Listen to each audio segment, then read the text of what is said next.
Bonjour Aurélien. Bon, alors je sais plus où, je suis à une basilique, mais je sais plus quelle basilique. Bon, donc ça sera marqué dans les commentaires en dessous. Moi, tout de suite, je voudrais vous faire part de quelque chose que je viens de vivre, qui est très important, qui est l'intoxication au monoxyde de carbone.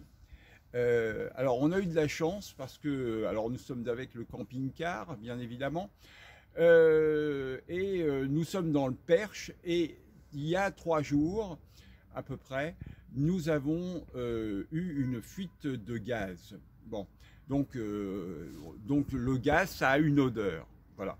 Et ça nous a mis en alerte. J'ai bien remis le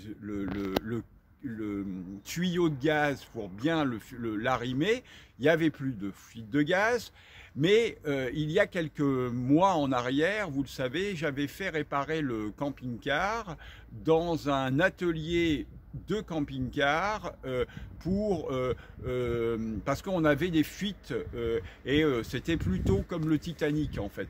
On était blindés, remplis d'eau et donc on avait fait réparer et il s'avère que pendant ces réparations, eh bien, il y a eu pas mal de choses qui ont été mal faites et du coup, il y a une chose qu'ils ont fait, c'est qu'ils ont bouché les aérations du camping-car, du haut du camping-car. Conclusion, il n'y a plus suffisamment d'air dans le camping-car. Donc nous avons allumé le gaz, nous avons fait la cuisine, nous avons fait diverses choses. Et en fait, la structure de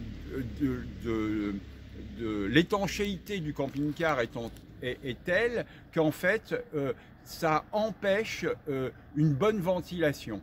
Or, le monoxyde de carbone est généré, il y a quelqu'un qui arrive, un autre camping-car qui arrive, le monoxyde de carbone, on va le laisser passer. Voilà, donc le monoxyde de carbone provient d'une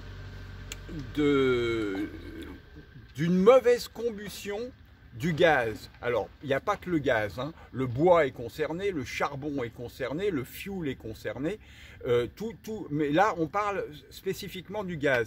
Le gaz brûle mal et en fait, le monoxyde de carbone, c'est tout ce qui reste de la non-combustion. Ce gaz est très volatile, donc il commence par monter et il va aller se coller au plafond.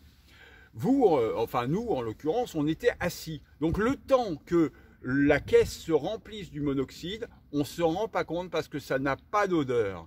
Ce qui est important de comprendre, ce qui est fondamental, c'est en fait d'être super attentif à vos ressentis corporels. Et là, ça devient quelque chose d'autant plus intéressant que moi, quand je vous parle de mon accompagnement, je vous parle de ressentis corporels. Eh bien, en développant ça, vous allez pouvoir vous sentir, c'est-à-dire avoir comme un désagrément, quelque chose d'inhabituel qui vous arrive, c'est-à-dire ça ne pique pas, ça n'a pas d'odeur, ça ne pique pas, ça ne fait rien. Mais vous pouvez, si vous êtes attentif à votre corps, ressentir des blocages, ressentir comme une différence entre quand ça va très très bien et quand ça va moins bien. C'est-à-dire que vous allez sortir, là par exemple, en l'occurrence, nous on est sortis du camping-car et il y avait une autre atmosphère. Quand on rentrait, il y avait quelque chose d'autre qui se passait. Mais ce n'est pas explicable outre que, voilà, c'est légèrement différent. Voilà. Et du coup, eh bien, à un moment, je me suis retrouvé vraiment à suffoquer. Et c'était l'intoxication qui commençait. Voilà. Et donc, je voulais vous faire part de ça parce que c'est important que vous puissiez prendre les choses en considération. Si vous vous sentez dans une pièce et que vous sentez l'atmosphère changer, il est urgent de sortir, d'arrêter et de ne pas dire « Oh, c'est rien, je me sens pas… » Non, c'est urgent de sortir. Il y a environ plus d'une centaine de morts par an, plus de 5 à 6 000 intoxications par an, dont 1000 personnes qui sont hospitalisées. Donc c'est vraiment très important de prendre compte de ça. Voilà. Bon, qu'est-ce que tu dis? Les détecteurs, c'est Les bien. détecteurs, voilà. Le seul moyen de pouvoir se rendre compte de ça, c'est d'avoir un détecteur au monoxyde de carbone. Alors je vous avoue, on l'a acheté un peu tardivement parce que je me sens encore un petit peu fatigué au niveau des poumons. Peut-être que c'est pas lié du tout à ça, mais peut-être que c'est lié à ça. On verra avec le temps. Une intoxication. C'était juste un petit carillon. Une intoxication. À la suite de l'intoxication, il peut y avoir des répercussions entre 2 et 40 jours après l'intoxication. Voilà. Donc c'est vraiment très important de prendre soin de ça. Et puis c'est tout ce que je peux vous dire parce que voilà, je suis encore là, mais ça a été très chaud. Voilà. Je nous aime. À bientôt. Au revoir.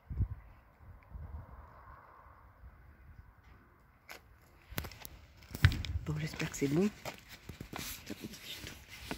Non, on le coupera.